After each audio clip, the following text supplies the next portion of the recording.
Kiki mama ma. This is the Cult Film Showdown, Masters of Horror. My name is James Cotta, and I am hosting this adventure we're on through the anthology series Masters of Horror, which ran from 2005 to 2007 on Showtime. I am joined, as always, by the lovely and talented Nick Boxer. More lovely than talented, but I'll give you it. And also the talented and lovely Jack Hall. More talented and lovely than Nick Boxer, I'll give it to you. Masters of Horror, home stretch.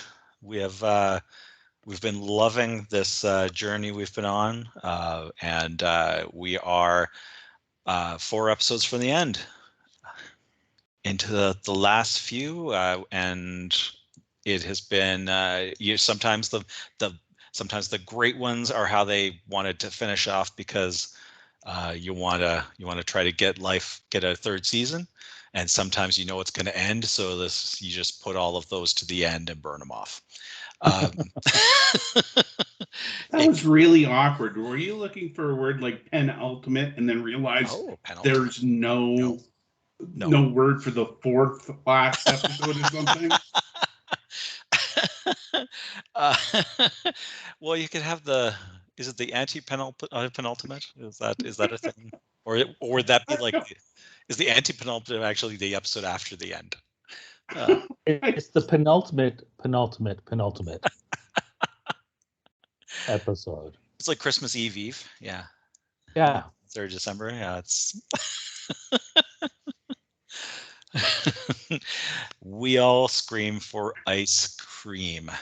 Season 2, episode 10 is what we're talking about. Now, Jack, tell us who our masters are for this episode. Oh boy, the roots are on fire, because the roots run deep as this one, as far as masters are concerned. You have I never liked that band. What about my version? You have the talented Tom Holland, who is the director of this, is the co-creator of Chucky. Based on that, and directed the first Child's Play film. Based on that alone, I think he would be qualified as a master. But you throw in Fright Night and the fact that he's worked on Stephen King films and just has a very, very successful, long career. Now 79 years old.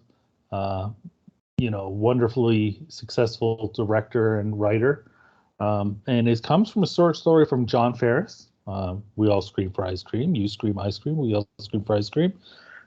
He's a writer. He mainly has worked in the Southern Gothic genres, but he had his first bestseller when he was 16 years old in the 60s. He's had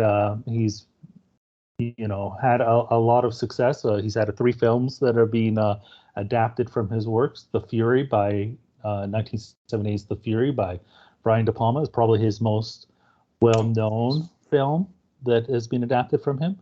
And the wonderful David Schow is back once again writing this episode based on the John Farris novel, or short story, I should say. David Schow, of course, writes for Fangoria, wrote Texas Chainsaw Massacre 3, wrote The Crow, is on just about every horror, older horror film, is doing the commentary track on the Blu-ray or DVD. He is a well-known scholar of horror film and the horror genre. And so like I say, the roots are really, really deep on this, really, really strong, which makes you wonder what the hell went wrong.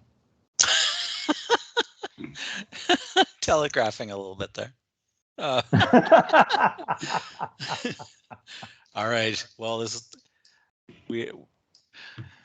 as always, Nick, you gotta tell us what happened in We All Scream for Ice Cream. Okay. I'm going to telegraph a little bit here. This sort of is like if you watched it, but through a game of telephone. Good analogy. Yeah. So our star is an adult with a family, and as a kid, he had a group of friends. This group of friends did something bad to the local simple ice cream man, and some cosmic powers come back to haunt them later in life. And it involves their kids having ice cream and turning them into ice cream. But it's the best ice cream. Don't forget, he's a clown. He's that ice cream man. I thought I handled that with the It analogy. How can you explain what happens in this movie without using it? You can't. There is like the feel of this. This is a short story from 1989, and the Stephen King feel is all over this. Like it feels like like something Stephen King would have written and then thrown away because it was too shitty. It does have a lot of those. Like it's got children at risk. It's got sins of the past. It's got a clown, and yeah, it's kind of It's like he took a summary. In the 50s. Yeah, they took a summary. Yeah. Yeah. Well, I like watching people melt. I mean, I'm a bit vague on the time because like their present day seems like present day. I know, but it's at least in the short story. Apparently, it was in the 50s that this happened. So I guess that would make more sense if you were, and that only makes sense if the characters are in 1989 though, when they're like in their 30s. Whereas like they'd have to be in their 60s by 2007. Good point. But I don't know that they were 50s, I guess. Tom Holland, as I say, is a master of horror, no question. But I know I get chills down my spine every time I even think about watching RoboCop 2. Scary director. Well, there you go. Well, Fright Night. I mean, that's wonderful. I love Fright Night. I mean, he this feels like he just phoned it in, though. Like it very much. Like I think my biggest problem with this episode is, and I mean, you talk about, it.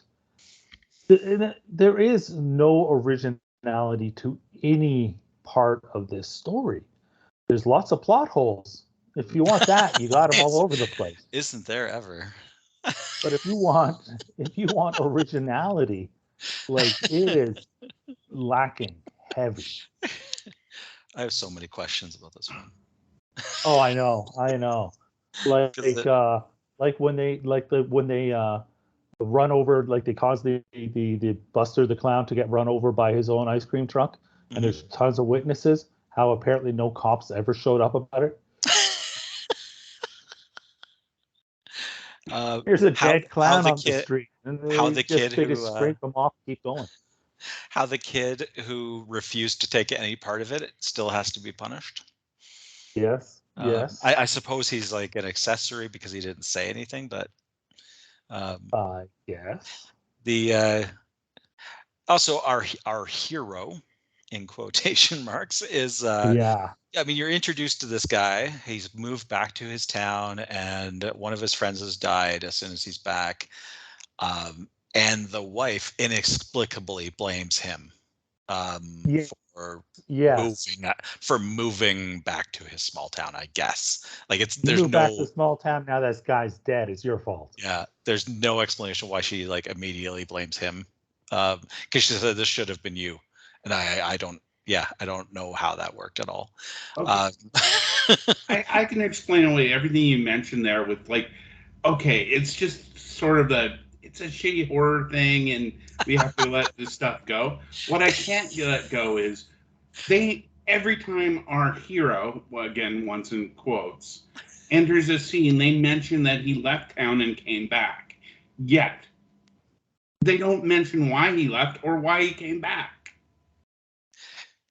there's like and it's one mentioned line. multiple times. There's like one line where it's when the mastermind bully from the accidental death.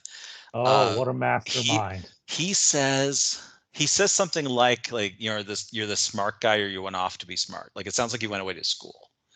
But it is like there's no detail to it. It is something like everyone seems betrayed by him because he went away. Yeah. I mean, I get that. Yeah. I mean, I grew up in a small town. I know what I know what leaving is like. I get that. I get why everyone is annoyed with you because you left and it was okay. And then they didn't, and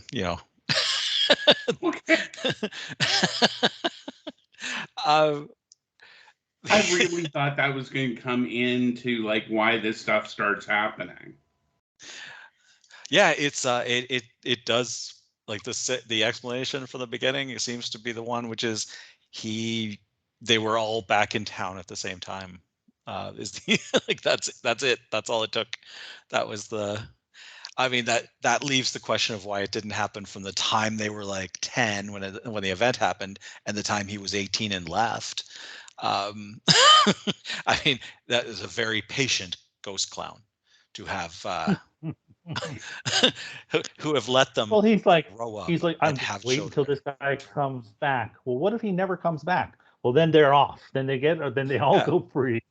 But if he does come back, then my revenge will happen. So we started a funeral for one of the guys, and there's some lines of like they found this guy's car, and there was nothing left of him except his clothes. And then one of the other guys dies in the woods, and then we start seeing with the second guy that they melt into Neapolitan ice cream. It always seems to be. It's always Neapolitan. I don't know, like I'd love some Neapolitan. What's wrong? I like pistachio. What's wrong with that? So they melt completely into like a puddle of ice cream with their clothes. How are these people declared dead? You know what? They should be missing, shouldn't they? Yeah, like there's no reason to like. There's no body. I mean, like he left his clothes behind. Was he naked? I'm like, well, he could have had a second. He could have had a second set of clothes. Maybe he hates his wife. She seems awful.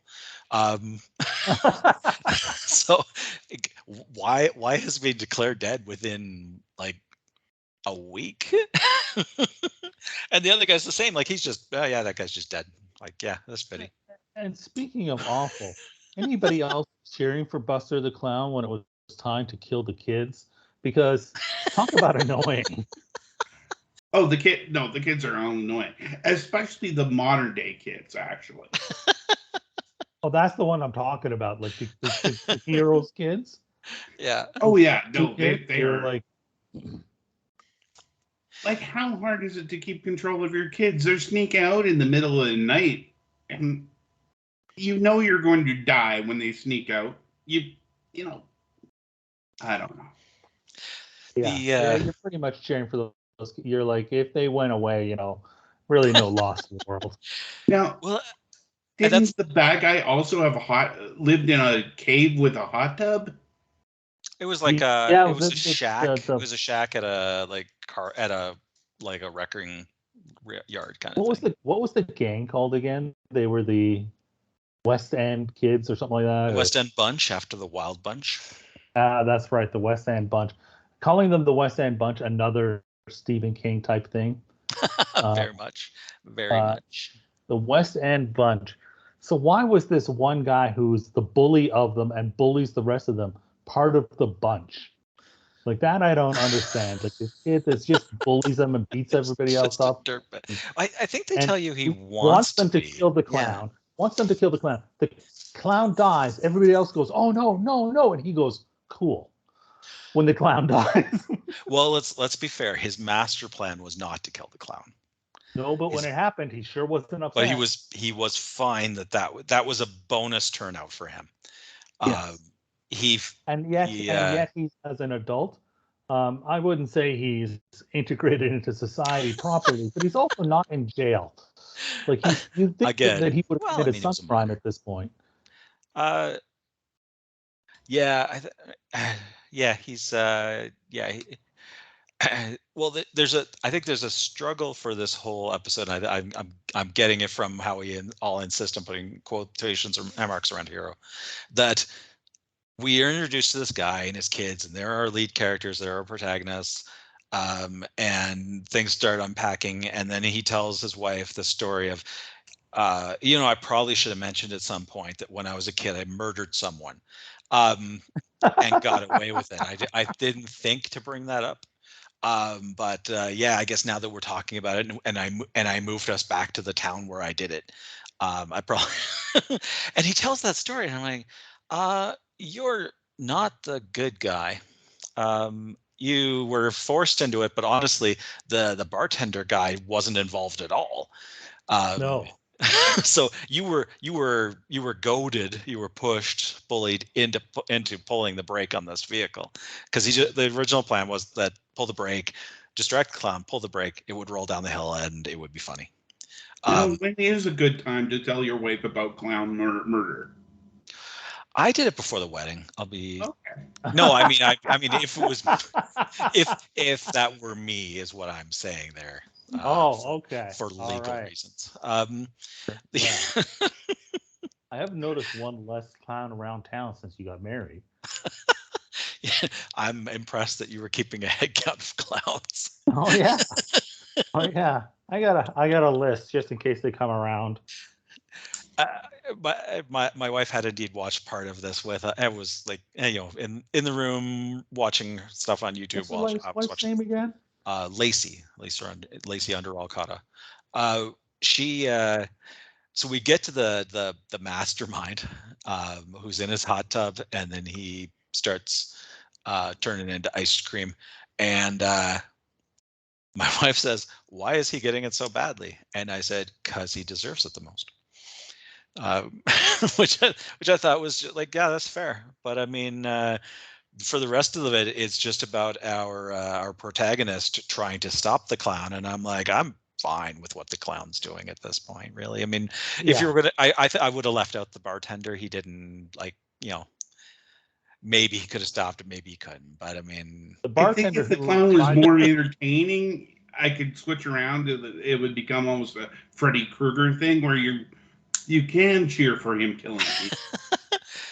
I think yeah, there's not enough focus on him. Yeah. Bartender, by the way, who didn't he look to be a good 15, 20 years older than the other guys who were his age when he was a kid? He really did. I don't know. Some people just look old. Some people, you're right. They just. Alice Cooper looked 70 years old when he was 50, and when he's 70 years old, and when he's 120, he's gonna, he's 70 years old. He's looked 70 years old for his whole life.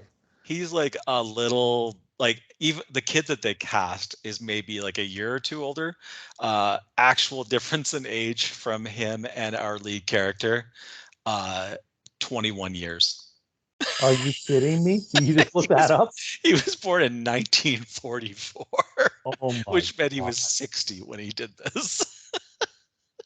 Wow. That's just past 60. Continuity, guys. Put a little effort in, right? Because yeah, like, I mean, when they have the kids, he's a little bit older, but he's not. Yeah, maybe a year. I mean, he's not a grown-ass adult. He's like 2 years old, a year or two older. That's amazing. Wow. I love it. Yeah, the whole time I'm like, was this the father of someone they hung out with? Or yeah, that's what I was wondering. I mean, they call him Papa Joe. Was he? I did kind of enjoy once again, I'm putting in quotes, the twist in this, that the rapist might have children he does not know about. That was a funny. They act really surprised over that. It was funny, but there's an amazing line in there. So I mean, the dude's like, he's horrible in a cartoonish way. Like, it's just like anything you could think of that makes him horrible. He's horrible. But yeah, the twist is that he says, I don't have any kids. And then we see this kid who's mad at him, and the implication being like he does have a kid he's never known about or never acknowledged or whatever. But they're when asked to explain this, he said our lead says, well, I mean, he bragged about raping someone. It's not a surprise that he might have a kid somewhere. And I'm like, how does that connect? Why is that? How is that a logical connection for you? Just to make it more horrible? Is that the only reason they have that in there? Like, yes, like it just seems like the weirdest leap to make. Also, well, he raped somebody. Now, I never told anybody, so he got away with it. But I'm the good guy. Again, well, I mean, he only says that when he sees him this time. So well, that's true. Rather nastily, he says, like, so and so, like whoever just died, he's like, I cornholed him when we were young. That's right. But I shouldn't know that. I'm like, that's a weird thing to brag about. You know what? Still, the first thing you do is you don't go home to your wife after you find out this information, is what I'm saying. I will say, I wish we did have more Buster, because he is played by the great William Forsythe, who's such a great character actor. And I doesn't get nearly enough screen time in this, and he's so heavily made up. Like he gets a little bit before the clown dies a tragic death, but not much though. Yeah, I mean they could have done. He's awesome. They could have done more. Like you could have done a Freddy Krueger kind of direction where like you get to know this guy more, because he has a clear motivation that unlike Freddy Krueger, why did he have the power to come back and turn people into ice cream? Like at least Freddy Krueger says why he's come back. Unclear. And this one, it doesn't bother. It's just, hey, basically, if anybody is killed by an ice cream truck, they have the power to come back and turn other people into ice cream. Is that how it works? Is that written somewhere? He is a complete innocent who died a tragic accidental death, which is typical for people who are simpleton, as Nick put it. And you know what? A simpleton again. A simpleton who tragically dies. Another Stephen King thing. Yeah, and then cursed to return and kill people, like all completely innocent people. You do have to admire his brand loyalty, however. So that's true. There's a really weird thing they don't act like, they just barely touch on it when he goes to when Lane, the main character, goes to talk to the old bully. The ice cream truck's there. The original ice cream truck is in the room, like in this like wrecking yard. This is true, actually. Now that you put it is like he just barely acknowledges it, and they don't talk about it. But it's such a weird thing of like. Here's what I'd like to know: it's what was the name? Happy Ice Cream or something like that? Or what was it? Something like that, yeah. Something like that. So they're sitting there, and one of the guys is the lead character is worried about it. So he calls and says, "I checked, and they haven't been selling ice cream in the city for 30 years, even though there's been reports of it." And I'm going, well, if they haven't been selling ice cream in the city for 30 years, why are they still in business? What? Who did you phone that would know that? Yes. I mean, you had the internet by this time. You could just say you looked it up, but who would you phone? Yeah, I wouldn't know who to phone now for that kind of information. And they're told that they haven't sold ice cream in 30 years. Who did you? the only people I could phone for that are just phoned the company and they said we haven't. But like I say, if you're not selling ice cream and you're an ice cream company, why are you in business? I mean, presume. Okay, so say they still sell it in the store, and they don't do the trucks, and good reason not to do them actually. If one of your drivers got run over while in a clown suit, I could see that it'd hurt your brand. I guess it would, yeah. Sure. But I mean, so say he gets a receptionist and he says like, "Hey, do you have trucks that go around?" And that receptionist is like, "Well, since I know the entire history of the company, backward and forward, I know your town well. and I know that it's been 30 years since we've done ice cream trucks. Yeah. Again, like, I mean, the only way I would be able to phone someone to find that out is if I phoned one of you to look it up on the internet for me. Yeah, yeah. My internet is down, but my phone is working. I really don't have a problem with him calling somebody. I don't know. Maybe he knew somebody at the plant. There's a fantastic line that I laughed so hard when it happened. So he's like, Lane is getting more and more amped up. He's like, the fear is really getting him. A couple of friends are dead, and or dissolved into ice cream, which is apparently an accepted cause of death now in this town. I can only assume that the coroner said, yeah, that pile of ice cream, that was him, and like, call the insurance company, pay out. He's a goner. So Lane's son starts saying, I scream, you scream, we all scream for it. And he stops him and he yells at the kid in the face, where did you hear that? Yeah, it's so like, rare. And I'm like, because it's incredibly common. Like, kids have sang that for 50 years. This is not some secret I can actually tell you, the song is a jazz standard from 1927. I looked it up for the episode because of that line. Excellent. It is that, well, it is a common. Everybody knows that song. And even if you haven't seen Eddie Murphy's Raw, you know that song. Yeah, like, he just screams at him like it's a secret code or something. And like, you're probably getting a little more worked up about this part than the. There's a lot of other things that are weird more than this one. It's been a while since we had an episode we could completely shit on at this level. It's so much fun. Oh, and we haven't even talked about how the clown is defeated. Yes. Oh God, to get into it, that is hilarious. The ending is the ending. I would say this is worth watching for the ending because it's dumb. I'm starting to think this episode's so bad it's good. It is approaching. Yeah. I mean this episode and a big bowl of Neapolitan ice cream, and you got an evening. Nick, what happened? Tell the folks what happens. Well, our hero decides the best way to defeat an ice cream villain is to freeze him. Well, to spray him with water. Yeah, spray him with water. Just he's assuming he'll melt like the Wicked Witch, and instead he happens to freeze. And what a lucky coincidence! No, I think he was going for that. I think that was his plan. Because he notices that the temperature drops a lot as soon as that guy shows up. Oh, that's true. Yeah. Okay. So I think freezing him was the plan. But he also had the backup, like, safety plan of creating some real ice cream pops just in case he has a chance to perform a switcheroo.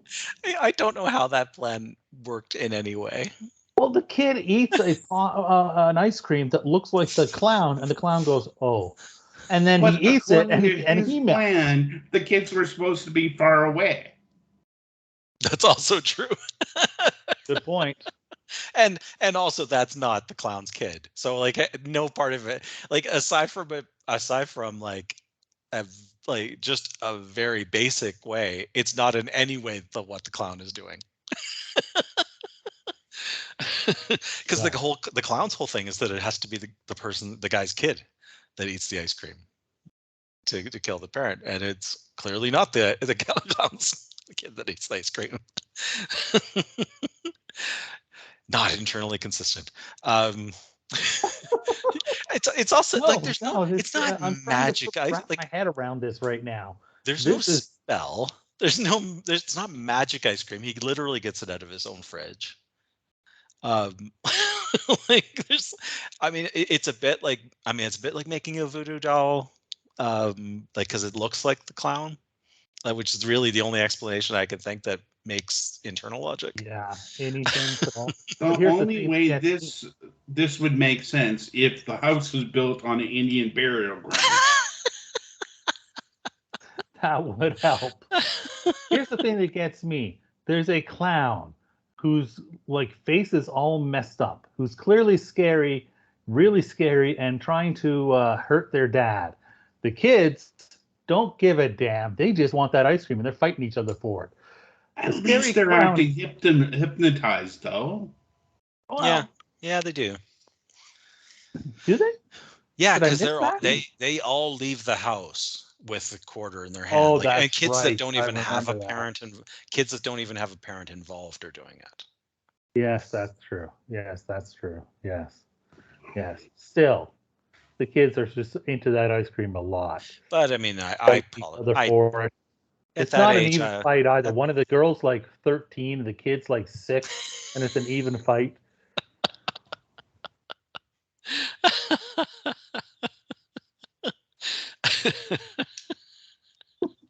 Actually, it even works better if you enlarge the scope, if there's more people involved. If it wasn't just this West End kids. Yeah. What was Buster up to after this? Yeah. Like, I mean, you've waited a long time for the payoff of this thing, Buster. You think that Tom Holland was thinking to himself, "Oh, this is great. I'm going to create another Chucky with this Buster the Clown"? I think he was thinking, "I'd like a free weekend in Vancouver." Oh, that's probably true. All right. Well, I think this horse is dead. We have been having a gentleman's wager. Current count is only 2 out of 3 episodes have had nudity. So we are current. So 2. We were doing this for the last 6.